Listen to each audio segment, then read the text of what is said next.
I have not grabbed power as some people would put it. In the first place, I was duly elected as president in 1969. Ferdinand Emmanuel Ajoline Marcos Sr. He was a Filipino politician, a lawyer, dictator, and kleptocrat. But who really is he? He was born in the town of Sarat, Ilocos Norte on September 11, 1917.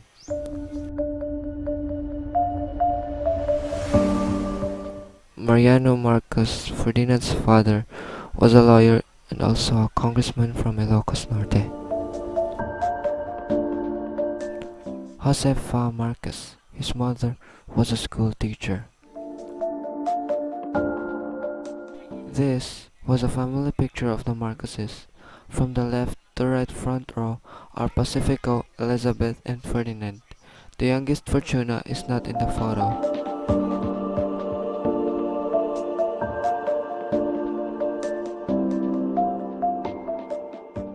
Before his meteoric rise to power, Marcos grew up as a young Filipino full of brilliance and promise, well loved by his family and community.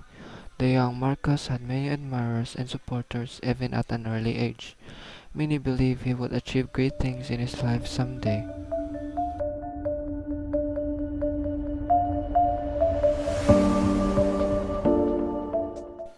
His biographies write of how he displayed a love for books and excelled in his studies. He was also said to be a quick learner and a great orator even at a young age. Nonetheless, the young Ferdinand is also depicted with a more playful and mischievous side. Though Ferdinand was mostly bookish and studious, he was also fond of sports, playing outdoors with his younger brother Pacifico and pistol shooting.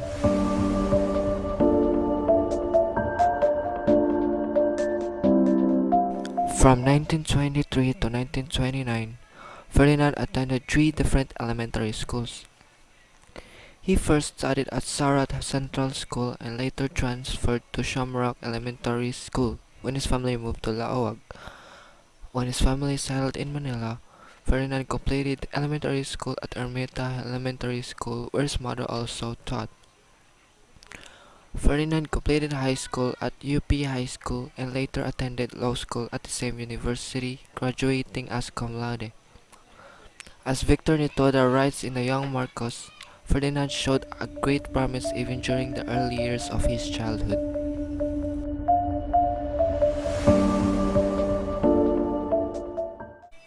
A turning point in the life of the young Ferdinand was his involvement in the murder of his father's political rival, Julio Nandalusan, in 1935. At only 18 years old and still a university student, Ferdinand was found guilty of gunning down Nandalusan in the elections of September 1935.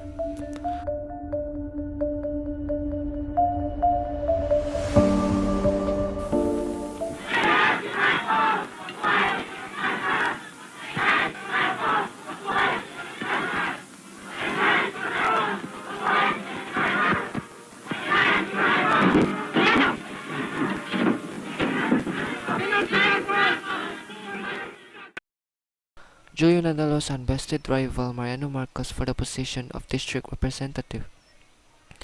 To celebrate Nandalusan's victory, his supporters organized a parade that went through the different municipalities of Ilocos Norte and passed in front of the house of the Marcoses. The parade was said to have been embarrassing and deeply upsetting for Mariano. However, Nandalusan was never able to take on his position as district representative, for only a few days after he was shot dead with a single bullet in his house in Batac. The investigation on Nandalusan's murder pointed to the involvement of Mariano Marcos, his brother Pio Marcos, the young Ferdinand Marcos, and Quirino Rizardo. Among the accused, only Ferdinand had access to the ROTC armory where the rifle was kept. As such, Ferdinand was found guilty and sentenced to life imprisonment.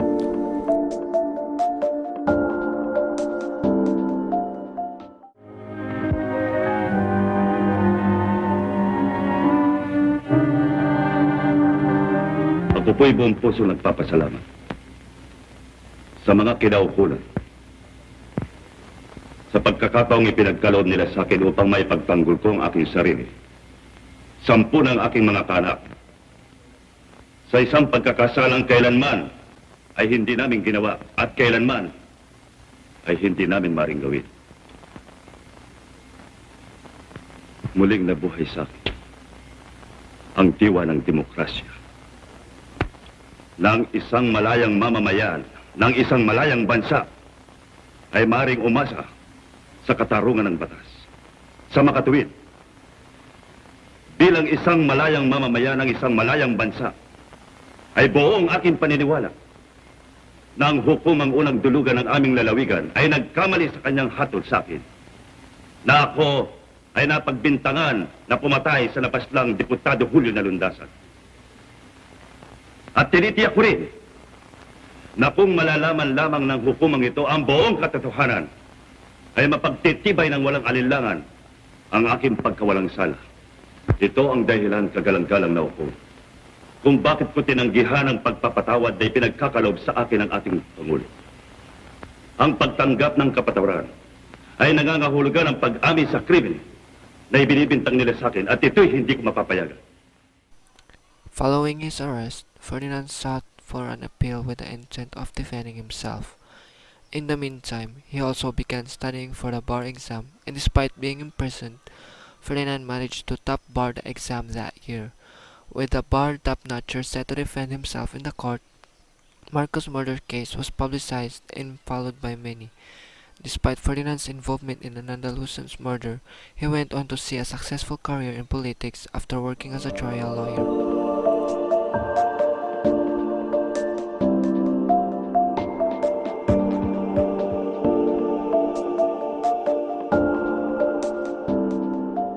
Ferdinand first ran for office as representative to his district in 1949 and served 3 consecutive terms until 1959. He then won a seat in the Senate in the 1959 election and became the Senate Minority Floor Leader in the 1960. Up until 1965, Ferdinand served as the Senate President before finally running for the office of the President. Following the outbreak of the World War II, Ferdinand enlisted in the army and rose to the rank of Major under the 14th Infantry of the United States Army of the Philippines, Northern Luzon. Ferdinand claimed to be the most decorated war hero of the Philippines, supposedly receiving U.S. Medal Silver Star, Order of the Purple Heart, and Distinguished Service Cross pinned by Ken Douglas MacArthur himself.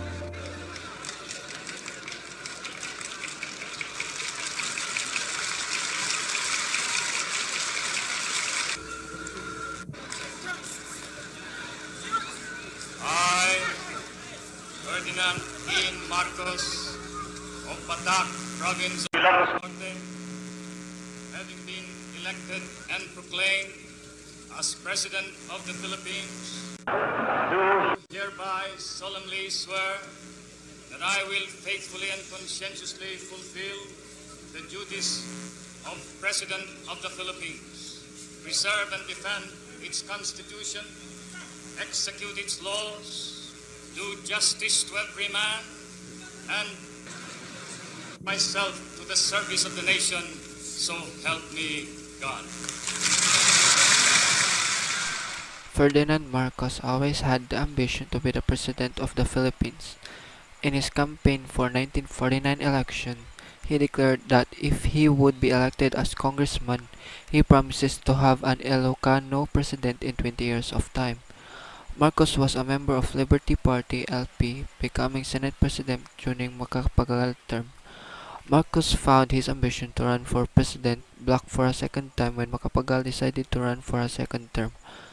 So Marcos jumped from LP to Nacionalista Party (NP).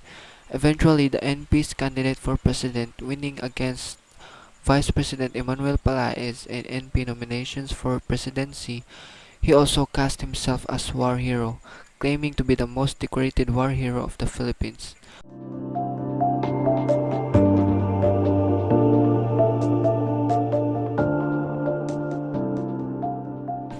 In the concern of agricultural and rural development projects, Marcos also took credit for dramatic increase in rice production caused by 1968 introduction of new miracle rice variety.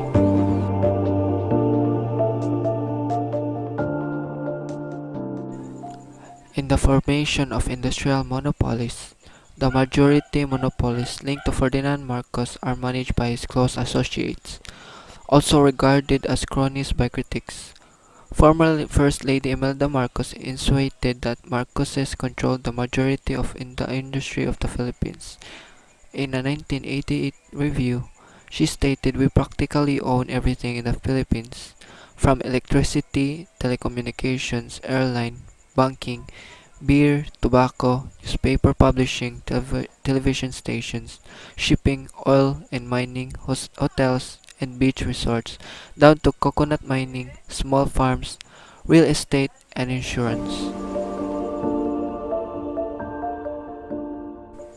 Marcos also contributes to the expansion of the Philippine military.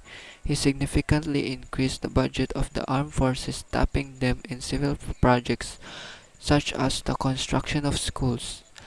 Generals loyal to Marcos were allowed to stay in their positions past their retirement age, or were rewarded with civilian government posts, leading Senator Benigno S. Aquino Jr. to accuse Marcos in 1968 of trying to establish a garrison state. The loans for infrastructure development by Marcos administration would continue until the Marcoses were deposed in 1986, resulting in economic instability and still felt today and of debts that experts say the Philippines will have to keep paying went into 2025. The grandest infrastructure projects of Marcos' first term, especially the Cultural Center of the Philippines complex, also marked the beginning of what critics would call Ferdinand Marcos and First Lady Imelda Marcos edifice complex with grand public infrastructure projects prioritized for public funding because of their propaganda value. Edifice complex. The term edifice complex was coined in the 1970s to describe Philippine First Lady Imelda Marcos' practice of using publicly funded construction projects as political and election propaganda. Built with brutalist architectural style, perhaps to emphasize their grandiose character, these construction projects were funded by foreign loans, allowing the incumbent Marcos administration to create an impression of progress, but instead put the Philippines through a series of debt crises. The first of crisis occurred in 1970, which many economic historians consider to have triggered socio-economic unrest. During the administration of Philippine dictator Ferdinand Marcos, political tension and open hostilities developed between the Philippine government and Moro Muslim rebel groups. The Moro insurgency was triggered by the Jabidao massacre on March 18, 1968, during which 60 Filipino Muslim commandos on a planned operation to reclaim the eastern part Malaysian state of Sabah were killed. The root cause of Moro conflict is associated in a long history of resistance by the Bangsamoro people against foreign rule, including the American annexation of the Philippines in 1898. Moro resistance against the Philippine government has persisted ever since. When the time came for the Philippine presidential election of 1969, it was taken for granted that Ferdinand Marcos and Fernando Lopez would be anonymously nominated as the respective presidential and vice presidential candidates of the Nacionalista Party. Marcos used the military and government bureaucracy for his campaign and went on a campaign spending spree, initiating $50 million worth of infrastructure projects meant to impress the electorate. The stabilization plan involved in the agreement included numerous macroeconomic interventions such as significantly devaluating the Philippine peso. However, the inflationary effect this intervention had on the local economy brought about the social unrest which motivated the proclamation of martial law in 1972. The 1969 elections were held on November 11, and Marcos won an unprecedented second full term as President of the Philippines. His running mate, incumbent Vice President Fernando Lopez, was also elected to a third full term as Vice President of the Philippines.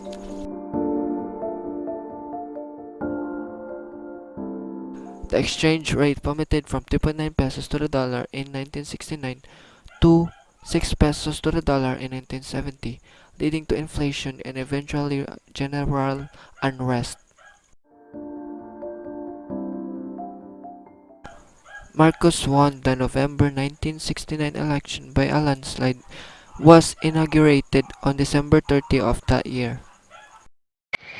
Dr. William Boss, personal physician to the Vice President, and Mrs. Herbert L. Thompson, press secretary to Mrs. Agnew.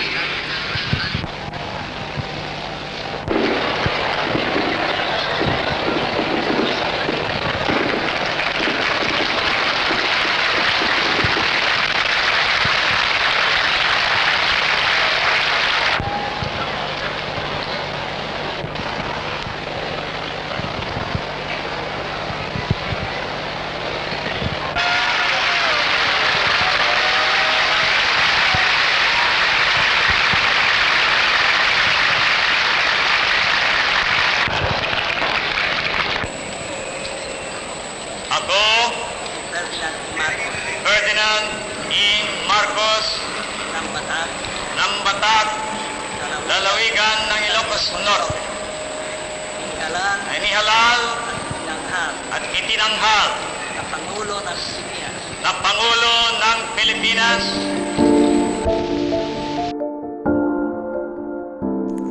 Marcos' spending during the campaign led to opposition figures such as Senator Lorenzo Tañada, Senator Jovito Salonga, and Senator Jose Diokno to accuse Marcos of wanting to stay in power even beyond the two-term maximum set for presidency by the 1935 Constitution. By the time Marcos gave the first State of the Nation address of his second term on January 26, 1970, the unrest born from the 1969 to 1970 balance of payment crisis exploded into a series of demonstrations, protests, and marches against the government. During Marcos' January 26, 1970, State of the Nation address, the Moderate National Union of Students of the Philippines organized a protest in front of the Congress and invited student groups, both moderate and radical, to join them. Some of the students participating in the progress harangued Marcos as he and his wife Imelda as they left the Congress building, throwing a coffin, a stuffed alligator, and stones at them. Expressing opposition to the Marcos policies and citing racist discontent over wide inequalities in society, critics of Marcos began campaigning in 1967 to initiate a constitutional convention which would revise change in the 1935 Constitution of the Philippines on March 16 of that year. The Philippine Congress constituted itself in a constituent assembly and passed Revolution No. 2, which called for constitutional convention to change the 1935 Constitution. By 1972, the convention had already been bogged down by politicking and delays when its credibility took a severe blow in May 1970 when a delegate exposed a bribery scheme in which delegates were paid to vote in favor of the Marcoses, with First Lady Imelda Marcos herself implicated in the alleged payola scheme. The 1973 constitutional plebiscite was called to ratify the new constitution, but the validity of the ratification was brought to question because Marcos replaced the method of voting through secret ballot with a system of viva voce voting by citizens' assemblies. The socio-political environment became even more dangerous with the Plaza Miranda bombing on the evening of the August 21, 1971. During a political campaign rally of the opposition Liberal Party at Plaza Miranda in the district of Quiapo, Manila. The first of these bombings took place on March 15, 1972, and the last took place on September 11, 1972. 12 days before the martial law was announced on September 20 of that year, the sites of the 1972 Manila bombings included the Palace Theater and Joe's Department Store on Corredo Street, both in Manila, the offices of the Philippine Long Distance Telephone Company PLDT, Filipinas Orient Airways, and Philippine American Life and General Insurance Company Philam Life.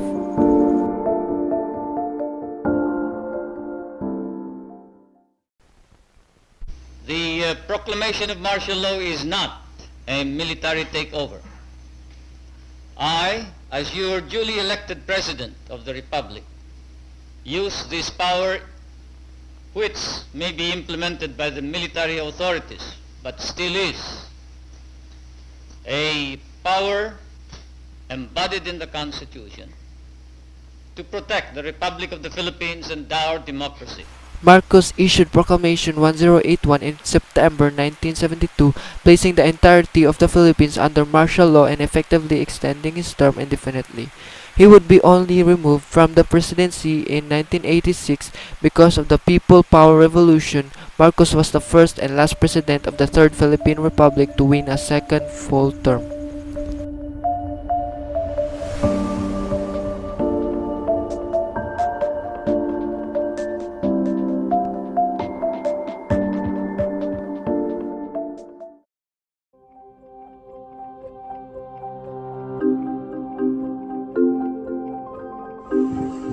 Thousands of demonstrators whose families and friends experienced oppression and violence during his administration have taken to the streets in opposition to the ruling.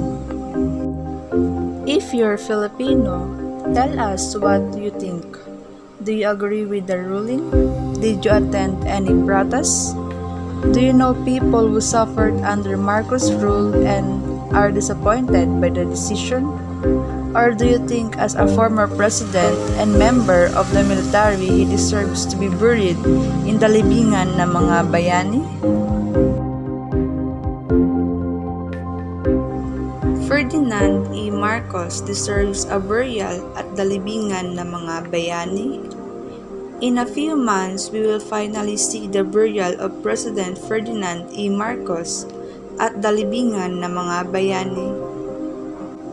27 years after the late president's death, this is one of the first major national policies of President Rodrigo R. Duterte. And in deciding to allow the Marcos burial in the Heroes Cemetery, President Duterte absolutely made the right call. Better late than never. As they always say, it is better to bury President Marcos now 27 years after his death than just letting his corpse freeze in Ilocos Norte. Call in poetic justice if you want. The late president will now get what he is due. A burial befitting a former commander-in-chief and a soldier who risked his life in the line of duty during the Second World War. His loyalists would say he is a hero. His detractors would call him an evil dictator. But what I would say is this: Ferdinand E. Marcos was a man who served his country nobly as a soldier and as president, made the right decisions when duty called. Marcos was a man who knew how to deal with the circumstances of his time. He is not the evil man that the left and the oligarchs accuse him of being. I am glad that on September 1972, at a time of global crisis and national instability, it was Ferdinand Marcos in Malacanang and not anyone else. The Marcos detractors have emerged again ahead of his burial. Those people are promoting hate, they're promoting instability, they're promoting national fragmentation, they're promoting bigotry, they're promoting violence, the very things they accuse Marcos of. Millennials are goated as Marcos apologies. But when I saw the Bongbong Marcos rallies, I saw old people, not young people. Those were middle-aged people. Many were already senior citizens. It resulted in nationwide protests by groups, sectors, and personalities opposing the burial of Marcos. At the state cemetery, about 2,000 people protested against the burial plans, saying that Marcos was not a hero. Organizers clarified that the protests were not against the Duterte's administration itself, but were targeted towards the burial plan. Why Ferdinand A. Marcos should not be buried at Libingan na mga bayani? So let's take a closer look at the Marcos burial issue. It started during Duterte's election campaign in Ilocos Norte, when he promised that if he became president, Ferdinand Marcos would be buried in the libingan ng mga bayani. As a campaign issue, I mean when the issues are inclusive growth, corruption, poverty, drugs, criminality, labor practices, wages. How can the Marcos burial possibly be of the same level of importance? The only place in which the issue would resonate in Marcos' birthplace. No offense to Ilocos Norte and to people like neurologist Dr. Joven Cuanang, who owns Sitio Remedios, arguably the most famous tourist resort there. But Ilocos Norte, according to the 2000 census, registered a population of 514,000 persons, about the same as Makati City, and is the least populated province in Ilocos region.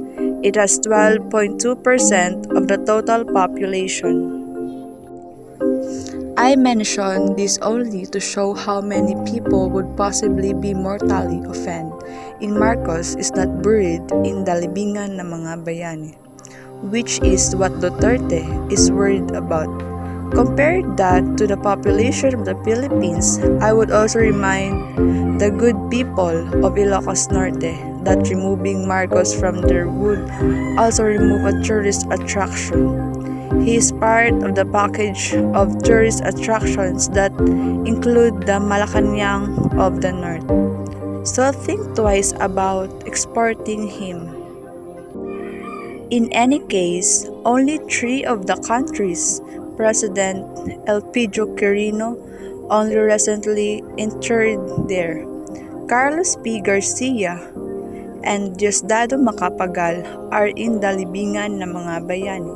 So, it is safe to say there will be no shame if Marcos is not buried there, but there will be much pain if he is. And I don't think Marcos should be buried in the libingan ng mga bayani. I wonder how many others think the way I do, that it would be an act of desecration against the heroes buried there, and against the soldiers buried there. We have to know there is an encouraging note here.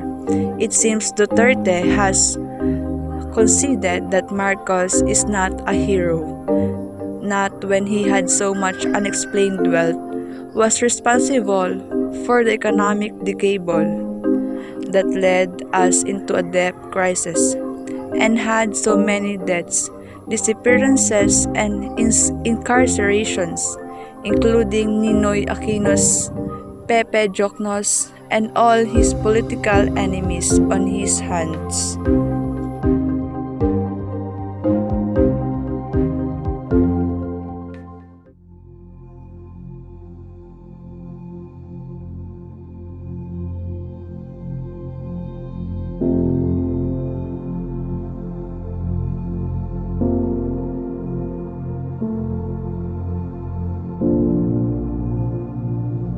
The Philippine President Ferdinand Marcos has served as president of dictatorial regime from 1972 until 1981, was interred in a hero cemetery on November 18, 2016. Although groups petitioned for the cancellation of this internment on August 8, 2017, the Supreme Court finally decided to affirm the ruling authorizing the hero's burial, with Marcos' regime having left behind a record of 70,000 people imprisoned, 34,000 tortured, and 3,240 killed from the martial law era, Amnesty International as cited in Rappler 2016. It is called for to dissect this issue and the decision of the incumbent Philippine President Rodrigo Duterte to grant a hero's burial to the said dictator president. With lesson learned from this critical issue, may the Philippine nation be more prudent in the future in passing such divisive policies and actions, especially those that may revise the country's history.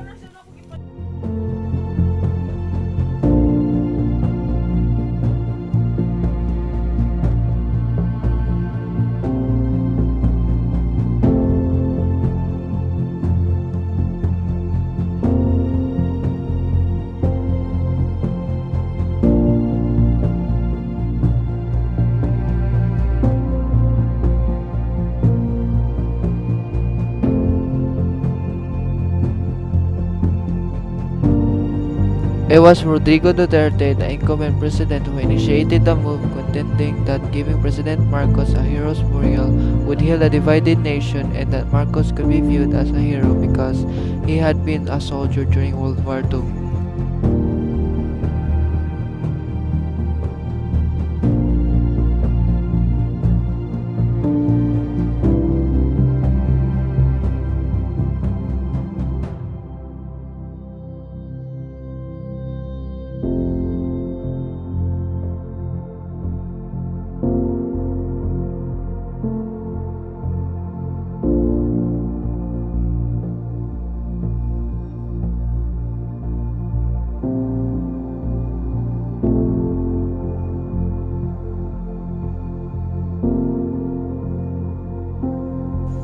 First, on the issue of Marcos being a soldier, the report of the National Historical Commission of the Philippines states that President Marcos lied about receiving U.S. medals like Distinguished Service Cross, Silver Star, and Order of the Purple Heart.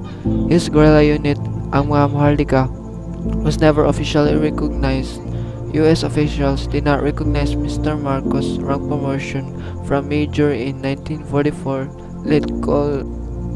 Lieutenant Col in 1947, and lastly, some of Mr. Marcos' actions as soldier, such as his command over the Alas intelligence unit, were officially called into question by upper echelons of the U.S. military, established in May 1947 as a fitting resting place for the Philippine military personnel from privates to general who served during World War II. It eventually became designated as the official place of burial for the deceased Philippine presidents, national heroes, patriots, national artists, and national scientists.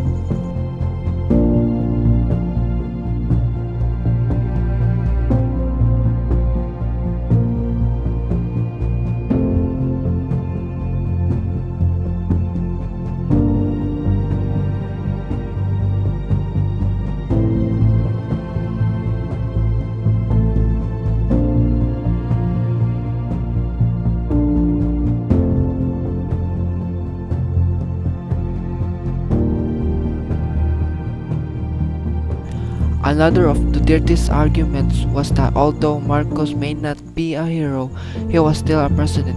President Duterte skirts around with the guideline of the Armed Forces of the Philippines, the government arm that owns the Hero Cemetery, in a press release given by the AFP. They mentioned that former presidents are qualified people to be interred at their cemetery. Thus, a logical conclusion is if Marcos was a president, he could be granted a hero's burial. Philippine President Rodrigo Duterte Sunday hailed late dictator Ferdinand Marcos as a hero to many Filipinos, brushing aside a history of corruption and rights abuses under the former strongman.